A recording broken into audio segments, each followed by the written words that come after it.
Ucrânia, né? Total. Ele falou alguma coisa sobre? Então, essa guerra na Ucrânia, ela tem uma consequência no espaço gigantesca, cara. No espaço? Para exploração espacial. Por quê? Gigantesca. É a primeira vez que nós estamos tendo uma guerra onde um dos protagonistas, assim, é uma grande nação envolvida com o espaço, que é a Rússia. E que tem projeto com o mundo inteiro. Então a Rússia tem projeto com os Estados Unidos. Nossa. Projeto com a Europa. Com a China, provavelmente? Com a China, com o Japão e tudo.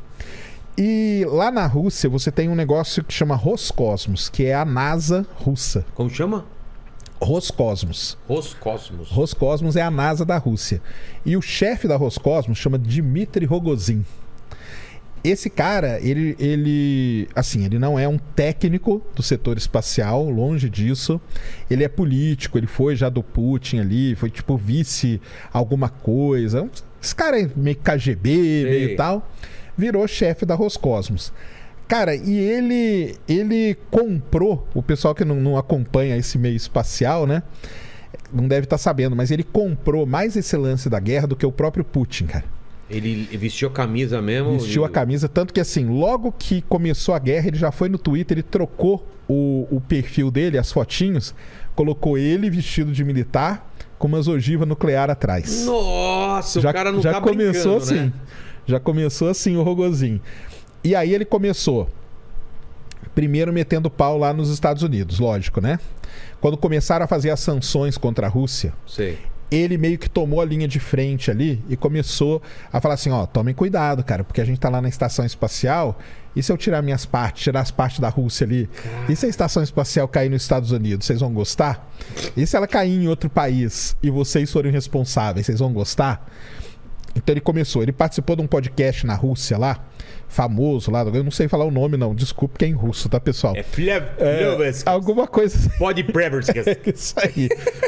Cara, mas ele ficou umas 3, 4 horas lá, falando, ameaçando, cara, e detonando. E nessa brincadeira toda, o que aconteceu? Primeira coisa, a Alemanha, ela tinha um satélite junto com a Rússia que explorava buracos negros. A Alemanha foi lá e desligou a parte dela do satélite.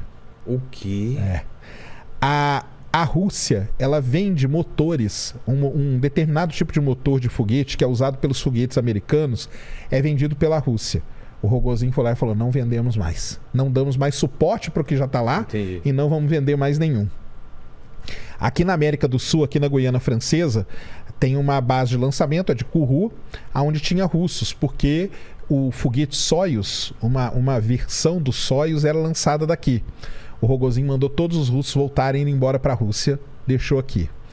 A empresa OneWeb, não sei se conhece a OneWeb, é uma concorrente da Starlink para fazer essa internet global e tudo, lançando satélites, milhares de satélites. O contrato deles já estava pago para lançar com foguete Soyuz da Rússia. O foguete foi para a plataforma, ficou de pé, aí o Rogozin falou assim, eu só lanço se nessa empresa OneWeb o Reino Unido é um dos acionistas da empresa. Ele falou, eu só lanço se o Reino Unido sair do quadro de acionistas. Cara... Aí o Reino Unido não saiu, ele mandou descer o foguete, falou, não lanço mais satélite para você, mesmo a OneWeb já tendo pago os lançamentos. Treta. Olha a quantidade de treta, vai listando aí. E a pior de toda, talvez a mais triste de todas, ia ter uma missão para Marte agora, ia ser lançada esse ano, que é a Agência Espacial Europeia, que é a ESA. A ESA ela é composta por 22 países membros ali. E a Roscosmos. Então tem um rover, que é um jipinho robô, né, que explora lá, que foi construído pela Agência Espacial Europeia, chama Rosalind Franklin. Quem ia lançar era um foguete russo, chamado Proton, e a plataforma que ia pousar era a russa também. Nessa confusão toda, a Roscosmos com a ESA brigou, não vai ter mais a missão. E tá tudo pronto. Cara, e ninguém sabe o que vai acontecer com o rover, ninguém sabe o que vai acontecer com nada.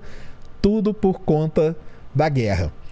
E aí, então criou-se todo... Não é só da guerra, é todas as sanções que o Ocidente fez, eles estão... Todas as sanções que o Ocidente fez, a resposta foi essa retaliação geral. É engraçado, porque tudo isso que está contando não vai para grande mídia, né? Não vai, porque cuida desse setor espacial, fica meio ali, nichado, né? É muito nichado. Cara, mas é muita confusão. E a grande, vamos dizer assim, coisa que tem é... E a Estação Espacial Internacional? O que acontece lá dentro? Qual que é o acordo deles? Não, o acordo é que lá dentro, né, você tem... Não, eles têm um acordo que é... Na verdade, foi a Roscosmos, a NASA, a ESA, a JAXA, que é japonesa, e a CSA, Canadian Space Agency. Essas 5 agências espaciais é que construíram a estação espacial. Foram essas 5. Mas quem vai mesmo é russo e americano, né? De vez em quando vai um alemão e tal, não sei o quê. Bem, no meio de tudo isso, ia voltar uma nave trazendo um americano, que acabou quebrando até o recorde dos astronautas americanos no espaço, junto com 2 russos. Putz, olha a treta, meu. Chegou num momento que ele falou, o cara não vai vir. Chegou um momento que ele falou isso. Acabou que o cara voltou, foi tudo bem, e foi até meio emocionante lá na hora que eles foram se cumprimentar. Eles falaram, eles estavam lá na estação, né? Eles falaram, lá na Terra, os homens brigam. Aqui nós somos uma tripulação só. Olha que legal. E aí vieram numa boa e tal. Mas e aí, qual que é o futuro da estação espacial? A gente não sabe. É carta para um lado, é e-mail para o outro. Por que eu contei toda essa história? Porque quem que entrou no meio de tudo isso? O Elon Musk. Ah, é? Exatamente, cara. Ele não podia ficar de fora. Qual que é a cara, aí ele começa a twittar, né? Aí nisso tudo, o Rogozin falou assim, os Estados Unidos que voem com aquelas vassouras espaciais deles. E agora nos lançamentos da SpaceX, na hora que tem a contagem regressiva e dá o lift-off lá, né? Sim. Que lançou. Aí o cara lá, o narrador fala, lançou mais uma vassoura espacial. Dando uma cutucada. Dando uma cutucada do lado e do outro. E aí, cara, o Elon Musk começa a twittar, cara. Twittar em russo, entendeu? Nossa. E dá umas espetadas aqui, umas espetadas ali. A gente pode ter uma terceira guerra mundial por causa do Elon Musk no Twitter, então. Praticamente. Então, assim, vamos dizer... Tem esse lado todo triste da guerra aí que está acontecendo, que está gerando essa confusão toda. No setor espacial, assim, é muito terrível mesmo o que está acontecendo. A Rússia, ela meio que está se isolando. Porque ela está se isolando. Ela não... Dificilmente a ESA vai fazer acordo com ela de novo, por causa dessa confusão toda. A China, você vê que a China ela fica meio ali, meio que não fala muito, né? Meio dúbia, né? Meio dúbia. Segundo... As últimas notícias aí é que vai fortalecer a relação China e Rússia, pelo menos na parte espacial.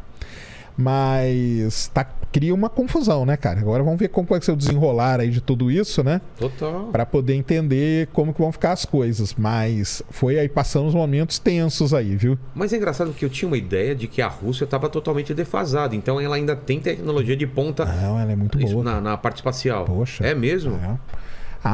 Não, a Rússia é a segunda melhor, né, cara? Assim, no setor espacial não tem, cara. Os foguetes Soyuz voam há muito tempo.